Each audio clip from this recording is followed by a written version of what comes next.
नहीं, आपका चैनल जो ये मुहिम को चला रहा है उसमें अधिवक्ताओं में भी हर्ष के साथ आपके चैनल से आशा के रूप में ये देख रहा है कि आपका चैनल हमारे जो समस्याओं को उजागर कर रहा है। कोरोना में हुई त्रासदी के लिए हमने बहुत सारे अपने वरिष्ठ एवं कनिष्ठ उपाध्याय अधिवक्ताओं को हमने इस कोरोना काल में खो दिया और हमारे लिए न सरकार ने कोई व्यवस्था की। सबसे बड़ा काम तो सरकार को ये करना चाहिए कि जितना प्रदेश में अधिवक्ता bar council of Uttar Pradesh में रजिस्टर्ड है उसका इंश्योरेंस कराए सरकार।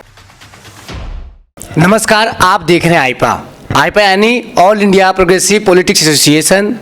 और आईपा का एक ही उद्देश्य है कि वो एक ऐसा मंच तैयार करे जहां बात हो प्रगतिशील राजनीति की, सामाजिक समस्याओं की और सामाजिक विकास की।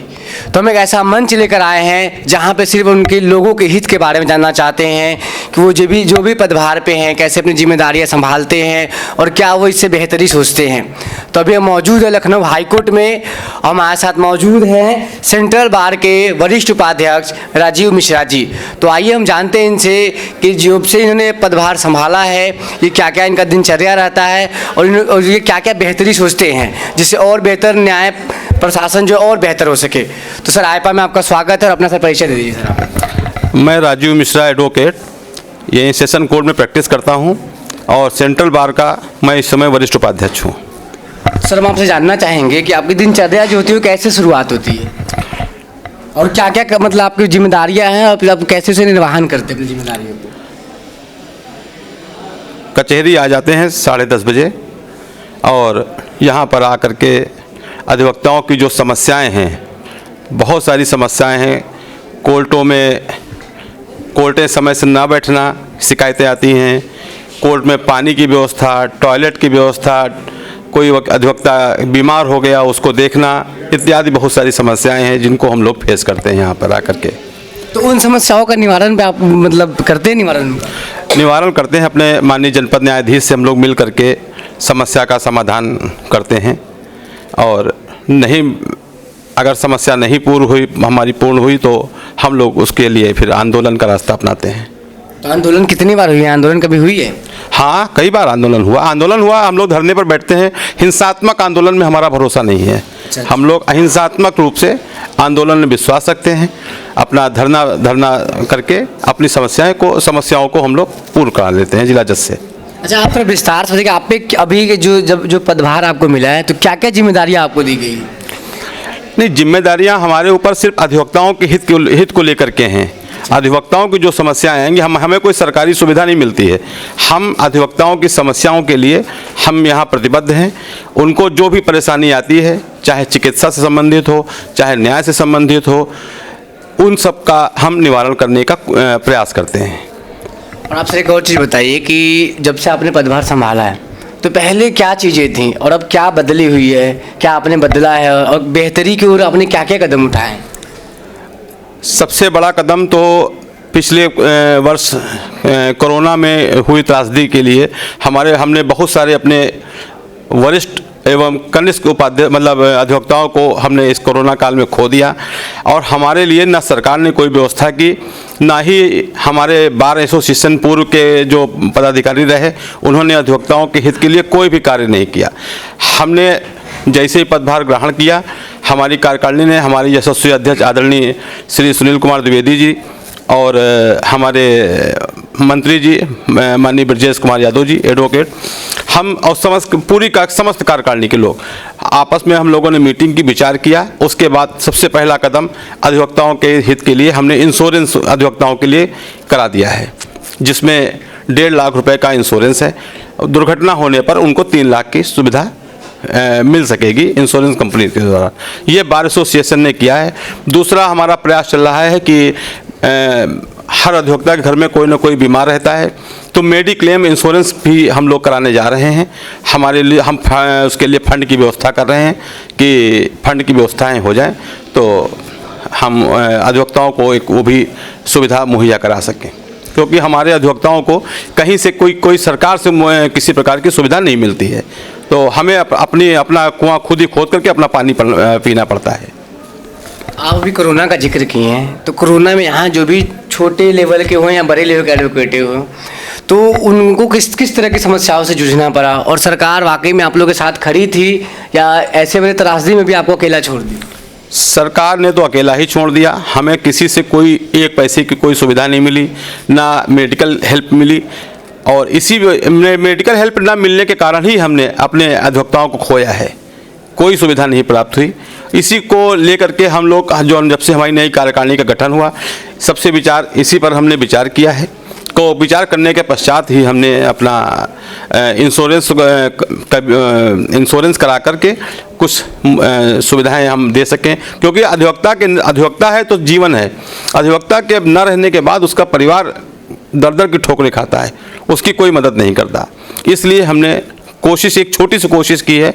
हो सकता है इससे पूर्व और भी हम बड़ी कामयाबी हासिल कर पाएँ वह अधिवक्ताओं के हित के लिए। तो ये तो सर आपके जो क्षेत्र के लोग हैं उनकी समस्या है।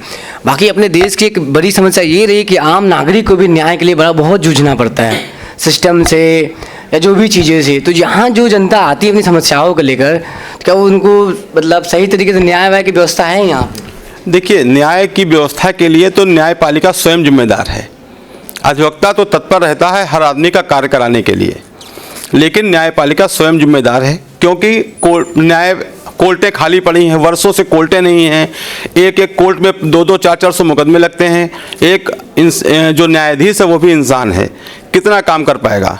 तो न्यायपालिका इसके लिए स्वयं की जिम्मेदार है, और इसीलिए न्याय में देरी होती है। चाहे सुप्रीम कोर्ट से लगा करके जल्दी त्वरित न्याय की बात सब करते हैं, चाहे सुप्रीम कोर्ट हो चाहे माननीय हाई कोर्ट हो, लेकिन मिलता किसी को न्याय नहीं है। और अधिवक्ता के एंड से इसमें कभी गलती नहीं होती। अधिवक्ता खुद चाहता है कि जल्दी से हम अपने क्लाइंट को न्याय दिलाएं। और एक चीज़ और बताइए कि जो आपके बता रहे इतनी सारी दिक्कतें, तो हम यहाँ की मौजूदा जो परिस्थितियाँ अभी हैं, तो यहाँ किस किस प्रकार की समस्याएं हैं जिन पे सरकार को उससे सुधारने की ज़रूरत है और उस पर मतलब डट के काम करने का ज़रूरत है? सबसे बड़ा काम तो सरकार को ये करना चाहिए कि जितना प्रदेश में अधिवक्ता bar council of Uttar Pradesh में रजिस्टर्ड है, उसका इंश्योरेंस कराए सरकार, और लाइफ इंश्योरेंस कराए, मेडिकल इंश्योरेंस कराए। क्योंकि और जो अधिवक्ता हमारे नए रजिस्ट्रेशन जिनका होता है, कम से कम 3 वर्ष तक उनको 10,000 रुपये प्रतिमाह उनको भत्ता दिया जाए, क्योंकि वकालत जब नई वकालत स्टार्ट होती है तो उसकी कोई आमदनी नहीं होती। इसलिए सरकार की ओर से सबसे बड़ी ज़रूरत ये है कि 3 वर्ष तक अधिवक्ताओं को कम से कम 10,000 रुपये प्रतिमाह भत्ता दिया जाए, और अधिवक्ताओं के लिए बीमा, लाइफ इंश्योरेंस और मेडिकल इंश्योरेंस दोनों की आवश्यकता है। तो जब से आपने पदभार संभाला तो आपने क्या क्या चीज़ें की हैं, उसके बारे में थोड़ा विस्तार से आप क्या क्या चीज़ मतलब और बेहतर करना चाहते हैं? हमने आपको बताया कि हमने अधिवक्ताओं के लिए अपने इंश्योरेंस की व्यवस्था की है, हमने शुद्ध जल की व्यवस्था की है। ये सब आप लोग अपने पैसे से सारे इंतजामात किए? ये सब हमारा हमने आपको बताया, सरकारी हमें कोई सुविधा नहीं मिलती। ये सारी हमारी अपने अधिवक्ताओं के कलेक्शन से। हमारी जो संस्था है सेंट्रल बार एसोसिएशन, इसमें हम अधिवक्ताओं से अपना कलेक्शन करते हैं, और कलेक्शन करने के बाद जो हमारे पास पैसा आता है उससे हम अपनी ज़रूरतों को पूरा करने का कार्य करते हैं। तो ये पैसे मतलब जो है यहाँ के छोटे मोटे वकील लोग हैं वही लोग कलेक्ट करते हैं? नहीं, छोटे मोटा कोई वकील ही नहीं होता। वकील सिर्फ वकील है, ना कोई छोटा है ना बड़ा है।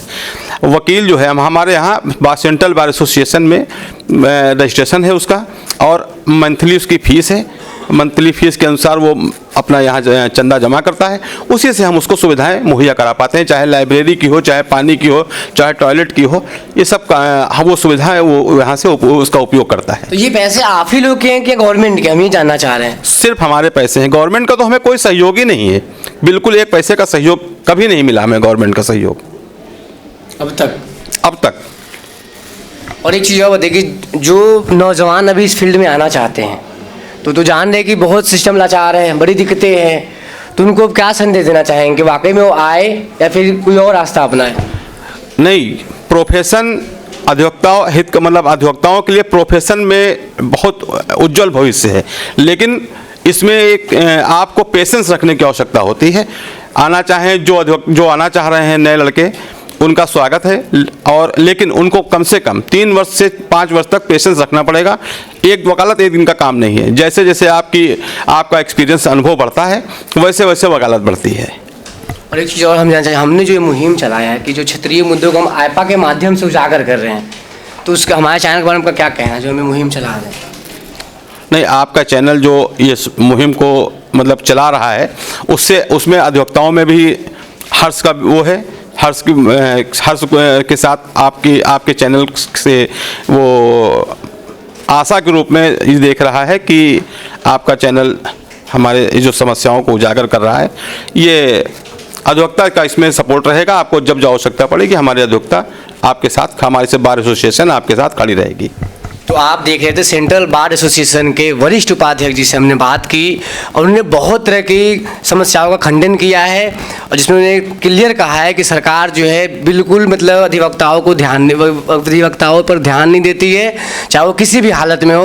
और ये जो भी व्यवस्था अपने हिसाब से कर पा रहे हैं वो अपने पैसों से खुद कर रहे हैं। तो जो भी गवर्नमेंट हो वो इन चीज़ों को ध्यान रखे और इनको जो भी ज़रूरत चीज़ें हैं उनको अपने मैनिफेस्टो में हो या फिर धरातल पे उतारे और इनके हक की बात करे। तो आप देखते रहिए आईपा, हम ऐसे ही मुद्दों को उजागर करते रहेंगे और आप अपने सुझाव हमें कमेंट कर जरूर बताएं कि आप कैसा चाहते हैं और कैसा बेहतरी समाज के ऊपर और क्या करना चाहिए। आप हमें सुझाव दें। आप देखते रहिए आईपा। धन्यवाद।